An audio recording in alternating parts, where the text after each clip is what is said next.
तो कहा जब तक पीआईबी नहीं होगा, पीआईबी का मतलब तो आप लोग नहीं समझते हैं, लेकिन आप लोग तो समझते हैं। हो रहा है तो कभी भी नहीं छुड़ाया जा सकता है। तरह तरह की वजह उत्पन्न करने का प्रयास किया जा रहा है। मुश्किल से 60-70 फीट होगी, बेड और कम होगा। तो इतने दूर में पहुंचना इस बात में, इस प्रयास में लगती है कि ये मित्रों, आज के बाद से लाइनिंग का काम 103 आरडी से, यानी जहां बिहार शुरू होता है वहां से आगे तक, जहां तक ये नहर जाती है वहां के लाइनिंग का कार्य आज के बाद से शुरू हो जाएगा। और इसीलिए आप लोगों को बताने के लिए, जनता में ये संदेश जाए, जनता को सच्चाई से अवगत कराया जाए, इसी के लिए यह कार्यक्रम रखा गया है। और भूमि पूजन के बाद मित्रों, मैं बहुत संक्षेप में उत्तर कोयल परियोजना के इतिहास को बताना चाहता हूँ। सिंचाई राज्य का विषय है। सिंचाई की परियोजना को बनाना, पूरा करना, लोगों के खेतों तक पानी पहुंचाना, ये राज्य सरकारों की ड्यूटी है। ये काम केंद्र सरकार का नहीं होता। लेकिन जब 5 साल का 45 साल तक इसका काम पूरा नहीं हुआ, तब केंद्र सरकार को इसमें हस्तक्षेप करना पड़ा, सहयोग देना पड़ा, और मेरे प्रयास थे। अब सवाल यह है कि यह परियोजना पूरी क्यों नहीं हुई 80 तक?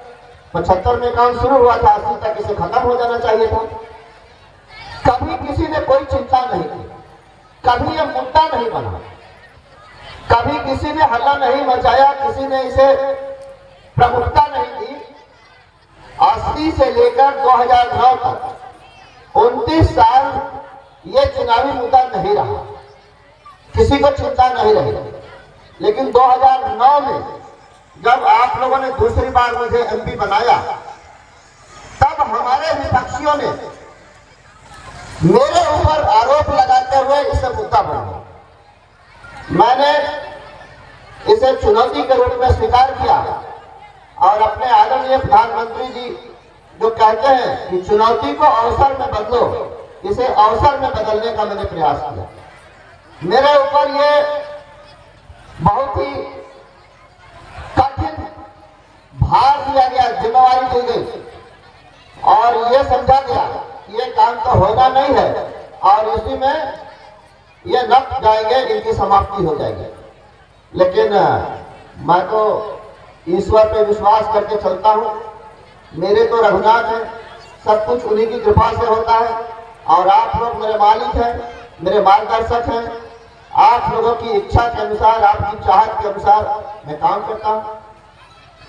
मित्रों, मैं आप लोगों को बताना चाहता हूँ कि आज के बाद से आप लोग सुन लीजिएगा, मैं पहले ही बता देता हूँ, इसकी सुगबुगाहट भी शुरू हुई है। ये कहा जाएगा कि ये चुनावी शिगुफा है, ये चुनावी मुद्दा है। जब जब चुनाव आता है तो ये लोग उत्तर कोयल के विषय में इसी तरह का कोई न कोई काम करते हैं। मैं उनसे पूछना चाहता हूं कि 1980 से लेकर 2009 तक इसे चुनावी मुद्दा क्यों नहीं बनाया गया? क्या सुशील सिंह इसके सांसद थे? 98 से 99 1 साल में सांसद रहा, केवल 13 महीने के लिए। उसके बाद तो इस जिले ने, उसके पहले भी यहाँ के प्रतिनिधि को, यहाँ के नेता को मुख्यमंत्री की कुर्सी तक पहुंचाया। उसी समय कुक्कू डैम में फाटक लग जाना चाहिए था। 9 महीना पर्याप्त होता है, और उस समय डैम बनकर तैयार था, तो फाटक लगना था। अगर चाहत होती तो 9 महीना में बड़े आराम से कुक्कू डैम में गेट लग सकता था, लेकिन चाहत नहीं हुई। आरोप मेरे ऊपर। जो लोग सक्षम थे तो कर सकते थे, नहीं किया, क्योंकि इनको काम करना नहीं होता है। इनके जिम्मे में एक ही काम है, मेरे विरुद्ध दुष्प्रचार, इसी में लगे रहते हैं। और मैं इन चीजों से बिल्कुल अलग रहना चाहता हूँ। बार बार मुझे विवाद में घसीटने का प्रयास किया जाता है। मैं अपने काम में लगा रहता हूँ और इन विवादों से बचना चाहता हूँ। बावजूद मेरे विपक्षी मुझे घसीटना चाहते हैं, और घसीटने के पीछे मकसद ये होता है कि इस आदमी को ऐसे ऐसे किसी काम में उलझाओ ताकि इस आदमी का जो मुख्य काम है उससे ये डिरेल हो जाए, इसका ये रास्ते से भटक जाए, और फिर उसके ऊपर बदनामी थोपो किसने इसने कुछ नहीं किया। हमने क्या किया क्या नहीं किया अभी आपको बताऊंगा। मित्रों, पहला सवाल तो यह है कि 2019 में सारी बाधाओं को दूर करने के बाद 9 से 14 तक तो भारतीय जनता पार्टी की सरकार नहीं थी केंद्र में। मैंने बहुत प्रयास किया, कोई आइएगा पत्र दिखा दूंगा भारत सरकार का, मनमोहन सिंह जी का नकारात्मक जवाब था, उसमें कहा गया कि ये नहीं हो सकता। ना तो राज्य सरकार ने इसके लिए प्रयास किया और न किसी और ने प्रयास किया। मैंने प्रयास किया तो मुझे नेगेटिव रिप्लाई मिला कि ये नहीं हो सकता, लेकिन मैं हिम्मत नहीं हारा और आप लोगों ने भी मुझको अपना समर्थन दिया। 2014 में फिर से मुझको अपना सांसद आप लोगों ने बनाया। 2014 में भारतीय जनता पार्टी की सरकार आ गई, हमारे आदरणीय प्रधानमंत्री मोदी जी प्रधानमंत्री बन गए। उनके सामने जब इस विषय को हम लोगों ने रखा, पहले तो अकेले में गया था, उसके बाद मैंने 6 सांसदों की टोली बना।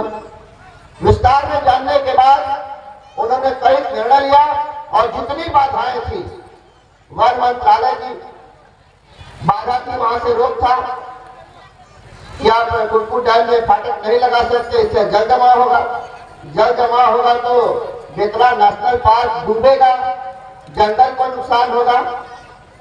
और दूसरा पलामू व्याघ्र परियोजना, पलामू टाइगर रिजर्व, इसका भी नुकसान होगा, पानी जमा होगा तो फिर बाढ़ घूमेगी कहां। बहुत तरह की बाधाएं थी मित्रों, लेकिन कैसे कैसे करके मैंने प्रयास अपना जारी रखा। मोदी जी का आशीर्वाद मिलता रहा, प्रधानमंत्री कार्यालय में अनेक बैठकें हुई और अंततः जितनी बाधाएं थी वन मंत्रालय की तरफ से सारा कुछ दूर किया गया। दूर होने के बाद भारत सरकार ने, क्योंकि राज्य सरकार ने धन की कमी का बहाना बनाया, भारत सरकार ने मंत्रिपरिषद से पहली बार 2017 में 1622 करोड़ रुपए की स्वीकृति दी। 1622 करोड़ रुपए की स्वीकृति दी। उस समय अंदाज यही था कि इतने में काम हो जाएगा, लेकिन चूंकि अनेक तरह की बाधाएं हुई, जो विस्थापित होने वाले लोग हैं, कुटकुट डैम में जब गेट लगेगा तो 12-14 गांव के किसान विस्थापित होंगे। पहले तो ये उम्मीद थी कि इनको मुआवजा काफी पहले मिल चुका है, इनका विस्थापन हो जाएगा, लेकिन कोई किसान अपना मकान, अपनी जमीन छोड़ने को तैयार नहीं। उनका कहना था कि पैसा आज से 40 साल पहले किसने लिया, मेरे दादाजी को मिला कि मेरे पिताजी को मिला, हम नहीं जानते। हमको फिर से मुआवजा दीजिएगा तब तो हम हटेंगे यहाँ से, नहीं तो नहीं हटेंगे। कानून और व्यवस्था की समस्या वहां खड़ी हो गई। एक ऐतिहासिक निर्णय लेते हुए, बहुत दरियादिली दिखाते हुए भारत सरकार ने दोबारा उन किसानों को मुआवजा देने के लिए अभी हाल में 2436 करोड़ रुपए की स्वीकृति दी है। ऐसा देश में कहीं नहीं हुआ होगा।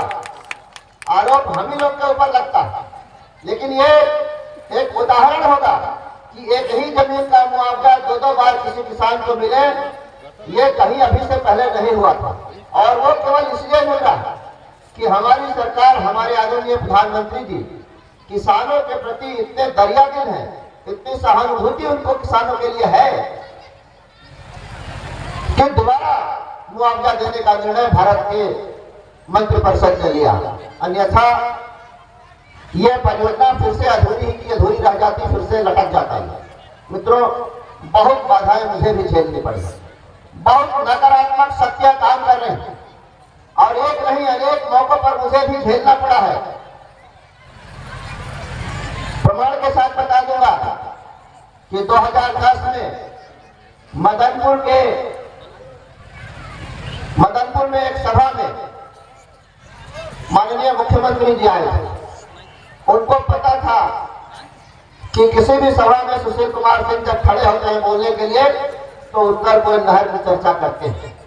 उस सभा में बोलने से पहले मुझे मना किया गया और कहा गया कि उत्तर कोयल की चर्चा यहां मत करिए।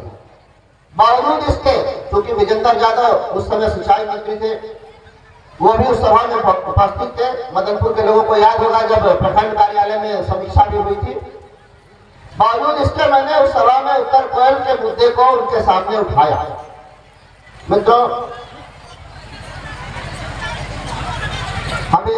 मैंने कहा पहले आपको कि हमेशा मुझे किसी न किसी विवाद में डाला जाता है, और मैं जब कोई सकारात्मक कार्य जनता के लिए कोई काम करने के लिए आगे होता हूं तो हमारी विरोधी शक्तियां इस बात में, इस प्रयास में लगती है कि ये काम किसी तरह से नहीं हो, और नहीं हो तो जिसने प्रयास शुरू किया उसकी बदनामी हो, उसको बदनाम करो कि इन्होंने नहीं किया। ऐसा एक बार नहीं हुआ। नॉर्थ कोयल के मामले में यही हुआ। अभी भी ऐसा लग रहा है जैसे हम लोग ने कोई बहुत बड़ी गलती की है। इस नहर के काम को शुरू कराने का, दोबारा शुरू कराने का काम हम लोगों ने किया है अपने प्रयास से, तो ये कोई बहुत बड़ी गलती है। और कहा जाता है कि ये नाराज हो जाएंगे, वो नाराज हो जाएंगे, इनका सहयोग नहीं मिलेगा, उनका सहयोग नहीं मिलेगा, इसका चुप रहिए। अब बताइए, चोर की तरह काम करना पड़ता है।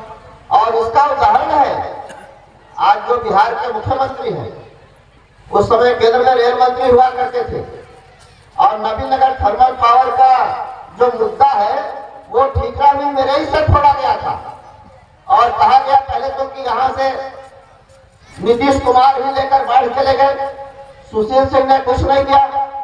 लेकिन जो लोग चुने गए उन लोगों ने तो कुछ नहीं किया। मैंने प्रयास जरूर किया, और प्रयास करने के बाद जब सफलता मिलने के कगार पर थी तो यही महोदय जो आज मुख्यमंत्री हैं, इन्होंने कहा कि अभी कहीं पब्लिक में ये बात कहिएगा मत। हमने कहा क्यों? जनता को जानना चाहिए कि उनके हक का काम हो रहा है, उनकी मांग पूरी हो रही है। लोग चाहते थे कि नबीनगर में थर्मल पावर बने, तो कहा जब तक पीआईबी नहीं होगा, पीआईबी का मतलब तो आप लोग नहीं समझते हैं, लेकिन आप लोग तो समझते होंगे चेयरमैन साहब और संजय जी।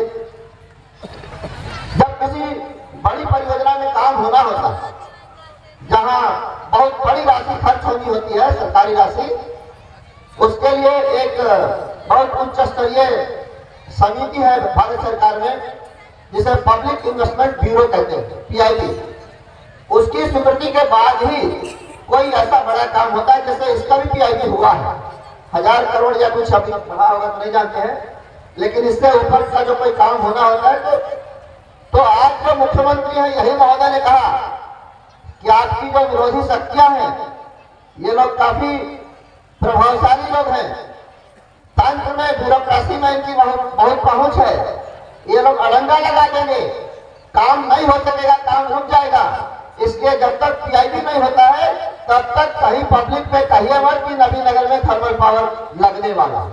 बताइए, काम भी करें और ऐसा लग रहा है कि इसे गलत कर रहे हैं। चोर की तरह मुंह बंद करके रखिए, मुंह छुपा कर रखिए। तो मुझे तो जनहित में, आप लोगों के काम के लिए, आप लोगों के हक के लिए, विरोधी शक्तियों से अपने आप को बचाने के लिए बहुत जुबान भी बंद रखना पड़ता है, गोपनीय तरीके से काम करना पड़ता है। नहीं तो बाकी लोग हैं बिना काम किए हुए बोलते हैं, और मैं चूंकि इसलिए नहीं बोलता कि बोलूंगा तो यही लोग अड़चन लगाएंगे और फिर मेरी बदनामी करेंगे। मित्रों, तो यही महोदय ने कहा कि मत बोलिए अभी, और सच में ऐसा होता भी है, ऐसा नहीं कि नहीं होता, होता ही। उसका भी एग्जाम्पल आप लोगों को बताता हूं। औरंगाबाद जिले में मेडिकल कॉलेज की स्थापना होनी चाहिए थी कि नहीं? होना चाहिए था। सब कोई कहेगा कि होना चाहिए था, मेडिकल कॉलेज यहाँ खुलना चाहिए। भारत सरकार ने 75 मेडिकल कॉलेज खोलने का निर्णय लिया था, नीति आयोग के निर्णय के तहत, पॉलिसी के तहत। उसमें यह था कि जो राज्य पहले आएगा उसको मिलेगा। मुझसे यहाँ के कलेक्टर ने कहा कि सरकारी जमीन मिल नहीं रही है, आप इसमें सहयोग करिए।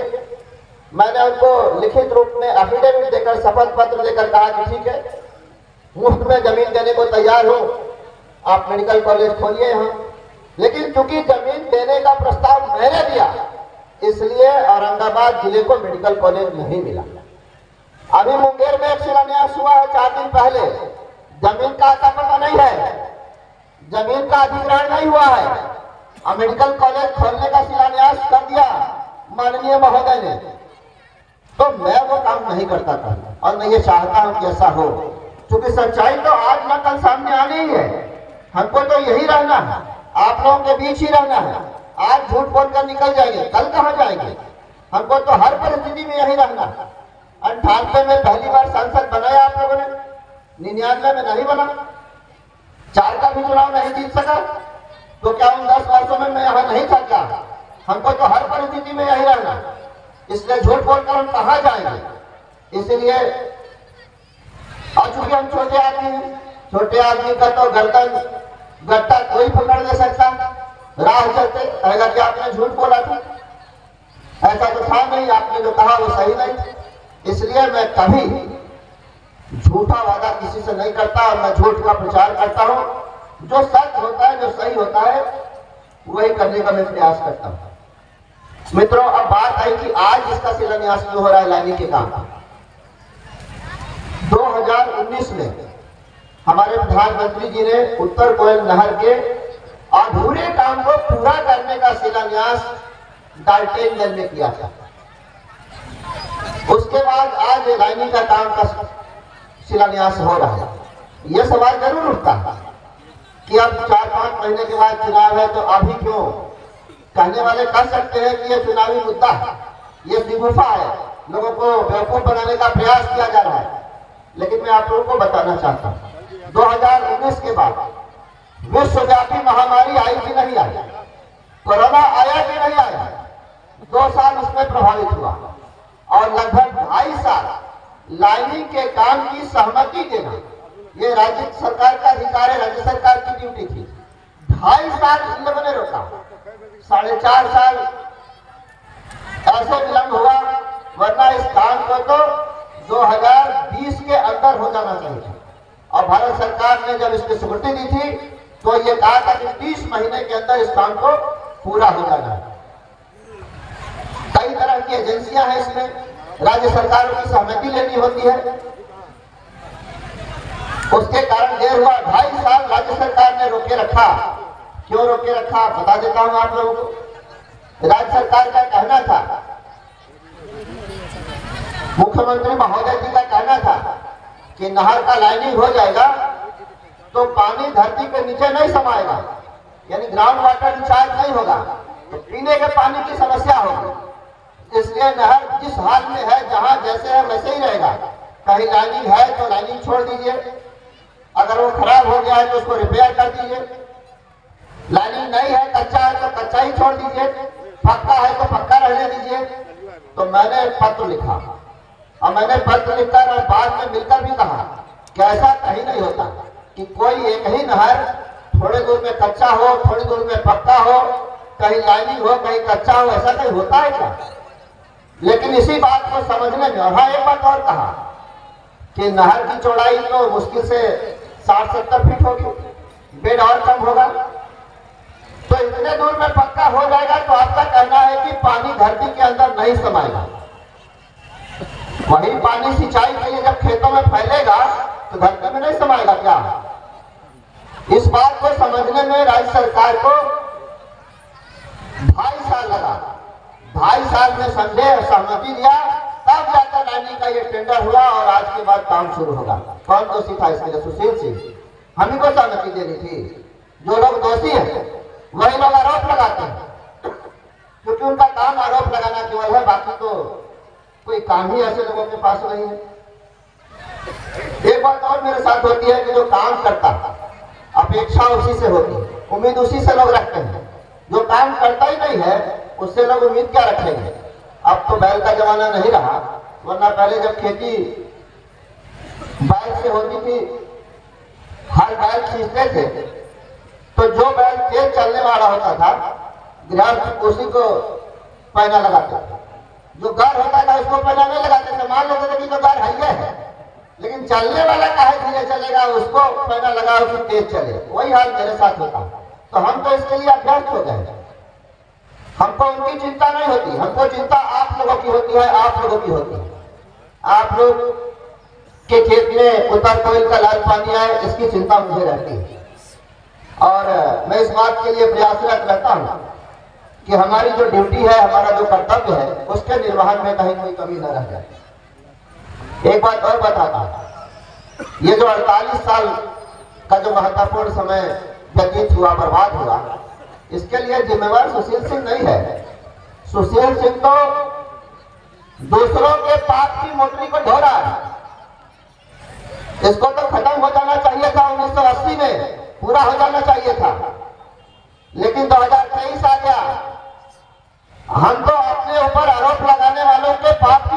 ढो रहे हैं और उसको पुण्य की गठरी बनाकर आप लोगों तक पहुंचाना चाहते हैं। इसमें आप लोगों का समर्थन मुझे चाहिए। मित्रों,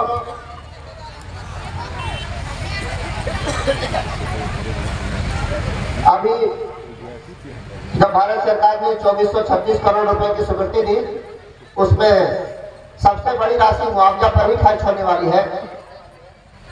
और जो ऐतिहासिक काम किया भारत सरकार ने, दोबारा मुआवजा देने का निर्णय, ये ऐतिहासिक काम है, ये मामूली काम नहीं है और ये लीक से हटकर है, ऐसा कभी होता नहीं। 2007 में नॉर्थ कोयल मेन कैनाल के ऊपर बिजली का पोल गाड़ दिया गया, इसलिए कि इस नहर का कोई माई बाप नहीं था। हम तो सांसद थे नहीं, जो लोग थे उनकी जिम्मेवारी थी। अब बिजली का पोल गाड़ने के बाद मोहम्मदगंज बराज से लेकर कररबाग नदी तक लाइनिंग का काम करने में परेशानी हो रही, मशीन नहीं चल पा रहा। लाइनिंग, अब पोल को हटाने के लिए एक तो नहर विभाग की जमीन पर, नहर पर बिजली विभाग ने पोल गाड़ा, झारखंड सरकार ने ये गलत किया। और गलत करने के बाद अब उसको सही करने के लिए वहां का बिजली विभाग, झारखंड का बिजली विभाग कह रहा है कि पोल को हटाने के लिए पैसा दीजिए, शिफ्टिंग के लिए 2 करोड़ रुपए का एस्टीमेट दिया। आपकी सरकार, मोदी सरकार इतनी उदार है किसानों के लिए, किसानों के खेत में उत्तर कोयल नहर का पानी ले जाने के लिए, कि चोरी भी और चिनाजोरी भी। नहर पर पोल गाड़ दिया, हटाने के लिए पैसा मांग रहे हैं।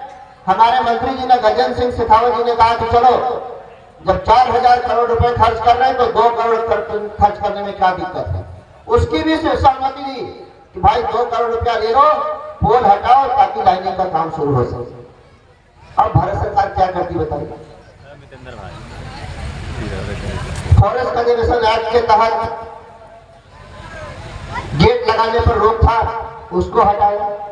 वाइल्ड लाइफ कंजर्वेशन एक्ट के तहत पानी जमा करने पर रोक था कि गेट लगेगा तो पानी जमा होगा, उसको खत्म। दोबारा मुआवजा देने का निर्णय लिया, बिजली का पोल हटाने का। ये सब ऐतिहासिक काम है, ये लीक से हटकर काम है। मित्रों, एक बात और याद करा देता हूं, आप लोगों को तो जानकारी होगी। जब इस परियोजना का काम शुरू हुआ था तो इसकी लागत मात्र 30 करोड़ रुपए थी। 30 करोड़। आज के दिन मुझे लगता है कि करीब करीब 1500 करोड़ रुपया से ज्यादा खर्च हो चुका होगा और 1500 से ज्यादा हुआ होगा। 1000 करोड़ तो पहले खर्च हुआ था और उसके बाद 1622 और 2436 यानी 4058 करोड़। 30 करोड़ की परियोजना 5000 करोड़ रुपए की हो गई। कौन दोषी है इसके लिए, कौन जिम्मेवार है इसके लिए? और जो लोग दोषी हैं, जो लोग जिम्मेवार हैं, वो लोग आरोप भी लगाते हैं। हो सकता है कि सभा के बाद, इस कार्यक्रम के बाद फिर मेरे ऊपर लोग आरोप लगाएं और कहें कि ये तो चुनावी मुद्दा है, जनता को बेवकूफ बनाने का एक प्रयास कर रहे हैं। लेकिन ये चुनावी मुद्दा नहीं है, सच्चाई है ये। और जिन लोगों के कारण इस परियोजना को पूरा होने में देर हुई, उन लोगों को इसका जवाब देना पड़ेगा। बार बार बाधाएं उत्पन्न करते रहे, इसमें समस्याएं खड़ी करते रहे।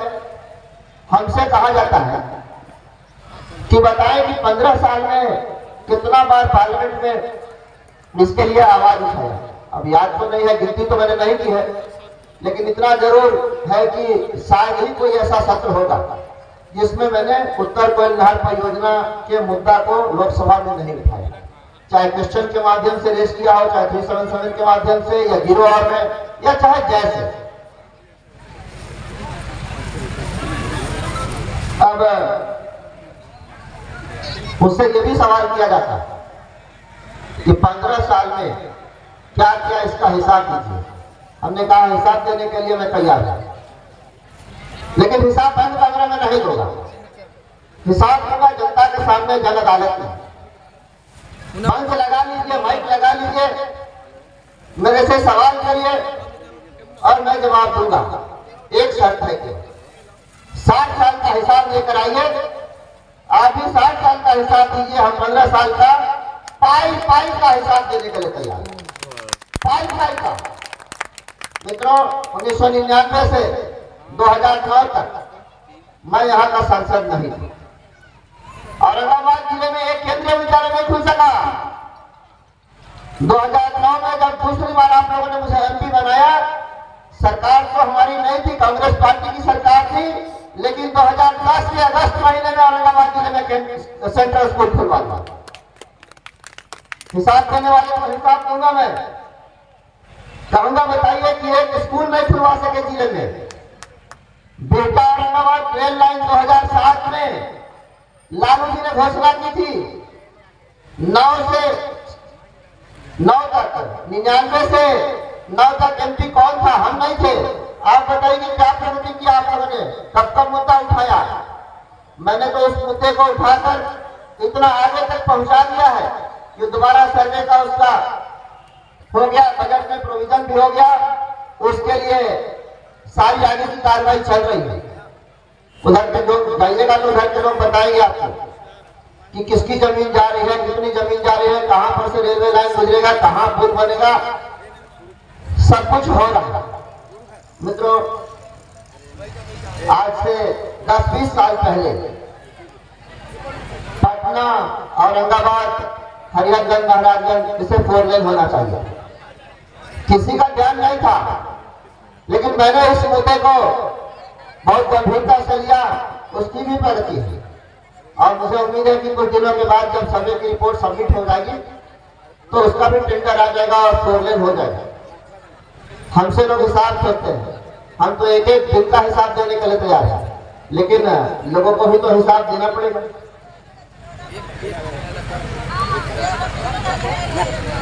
तो आज के बाद से जब काम शुरू होगा, हाँ एक बात और बताना आवश्यक है, एक औपचारिकता या एक जरूरी काम है।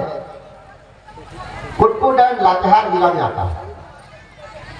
लातेहार के जिला प्रशासन को भारत सरकार को एक लिस्ट सौंपनी है किसानों की कि किन किन किसानों की कितनी जमीन डूब क्षेत्र में जाएगी और उनको कितना मुआवजा दिया जाना है।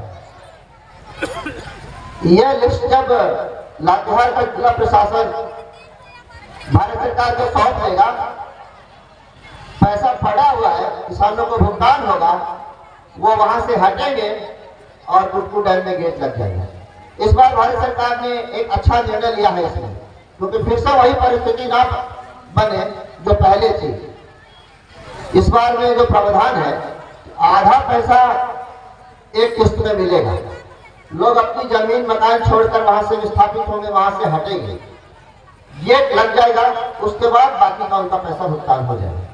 नहीं तो फिर से पहले वाली बात हो जाती कि पैसा भी ले लेंगे और हटेंगे भी नहीं, कानून व्यवस्था की स्थिति खड़ी करेंगे। तो जितनी बातें इस परियोजना के संबंध में है और जो सच है, एक एक बात मैं पूरी सच्चाई और विस्तार के साथ आप लोगों के सामने रखता हूं। कभी किसी से किसी भी तरह का झूठ मैंने नहीं परोसा, कभी किसी को यह नहीं कहा कि हाँ ये नहीं हुआ है और मैंने पब्लिक में कह दिया कि हो गया। सबको कहा कि जो हुआ है वही बताया मैंने। आज के कार्यक्रम में चूंकि हमारे चेयरमैन साहब को और वेबकास के मुख्य प्रबंधक जी को दिल्ली से आना था, मौसम के चलते आजकल फ्लाइट लेट चल रही है, इसलिए लोगों के आने में देर हुई और इसीलिए देर से कार्यक्रम शुरू हुआ। यहाँ समय 11 बजे का था और मुझे लगा कि 11 नहीं 11:30 तक कार्यक्रम शुरू हो जाएगा। काफी लोग बहुत सवेरे से यहाँ आ गए थे, लोगों को काफी देर तक इंतजार करना पड़ा, इसके लिए मैं लोगों से क्षमा चाहता हूँ। और साथ साथ आप वेबकास्ट के चेयरमैन साहब अग्रवाल साहब और संजय जी, आप लोगों को भी बहुत बहुत धन्यवाद। इसके साथ साथ ये कि अब काम में किसी भी प्रकार की कोई कोताही ना हो, कोई देर ना हो। और जितनी एजेंसियां हैं इसमें, चाहे राज्य सरकार का सिंचाई महकमा हो या कोई और विभाग हो, उसके अधिकारी हो, सबसे मेरा आग्रह है, मेरी विनती है कि मेरे लिए नहीं, जनता के हित में जिसकी जो ड्यूटी है, जिसका जो कर्तव्य है, जिसका जो अधिकार है, जिसको जो करना है, वो पूरी तत्परता के साथ करे, उसमें बिना विलंब के काम करे, ताकि हमारे किसानों के खेत में उत्तर कोयल नहर का पानी पहुंच सके, जिसके लिए भारत सरकार ने इतनी कवायद की है, इतना प्रयास किया है, जो नहीं होना था उसको भी किया है। तो जब इतना किया है तो इसका परिणाम भी निकले, सफलता मिले और लोगों के खेत तक पानी पहुंचे। यही मैं आप लोगों को आज बताना चाहता था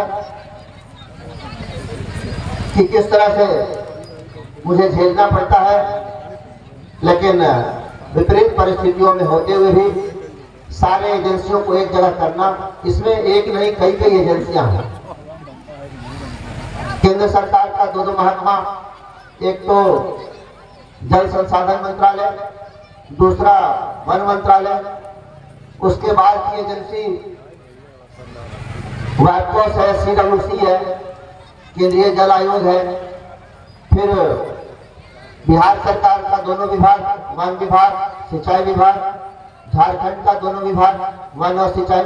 मतलब इतने लोगों को एक जगह जमा करना, कोई निर्णय कराना, फिर उसको इम्प्लीमेंट कराना, ये बड़ा दुरूह काम था अपने आप में। मुख्य तौर पर 3 एजेंसियां थी इसमें, भारत सरकार, झारखंड सरकार और बिहार सरकार। लेकिन खैर यहाँ तक गाड़ी आगे बढ़ी है तो गाड़ी अपने गंतव्य तक निश्चित रूप से पहुंचेगी, ये उम्मीद है मुझे।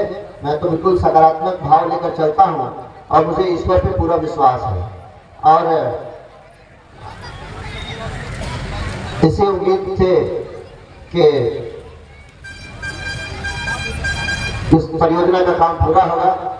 मैंने और एक बात और बताता हूँ, लोगों ने मेरे नाम से इसको इसलिए लिख दिया है कि लोगों को उम्मीद है कि ये होगा नहीं, इसमें बाधा उत्पन्न करो, ये होना नहीं है, और फिर बदनामी इनकी। और किसी नेता को सुनते हैं नॉर्थ कोयल के विषय में बात करते, कोई नहीं, नॉर्थ कोयल का मतलब सुशील सिंह। लेकिन खैर, आप लोगों का आशीर्वाद, ईश्वर की कृपा, तो ये नेक काम होकर रहेगा, ऐसा मुझे पूरा विश्वास है। हाँ, जो लोग कुछ बातें मैंने आप लोगों को इसलिए बताई कि जो लोग मेरे ऊपर आरोप लगाएंगे उनसे आप लोग 2-3 सवाल जरूर करिएगा कि भैया 1975 में शुरू होकर 1980 तक कांग्रेस पार्टी की सरकार थी सूबे में, ये काम पूरा क्यों नहीं हुआ? जबकि उस समय रोक के लिए कोई कानून नहीं था, न तो वन अधिनियम था, न ही वन्य प्राणी अधिनियम था। 80 के बाद से 2009 तक ये मुद्दा क्यों नहीं बना और किसी ने इस काम की जिम्मेवारी क्यों नहीं ली? तो जो करे उसी को बदनाम करो। आप लोगों को भी सवाल पूछने का अधिकार है। जो लोग मेरे विषय में दुष्प्रचार करेंगे, सवाल खड़ा करेंगे, उनसे आप लोग ये सवाल जरूर करिएगा। इन्हीं शब्दों के साथ नितेंद्र भाई, हेलो, आप लोगों को बहुत बहुत धन्यवाद। काफी देर तक आप लोगों को इंतजार करना पड़ा इसके लिए, और मैंने तो बता ही दिया कि किस तरह से मुझे रोका जाता है, किस तरह से जो काम हुआ, जो सही बात है, उसको कहने में भी कि मत बोलिए, नहीं तो लोग जान जाएंगे, विपक्षी जान जाएंगे तो इसमें अड़ंगा लगाएंगे। सारी बात तो मैंने आप लोगों को बता ही दी, और आप लोगों का भी नैतिक समर्थन मुझे चाहिए।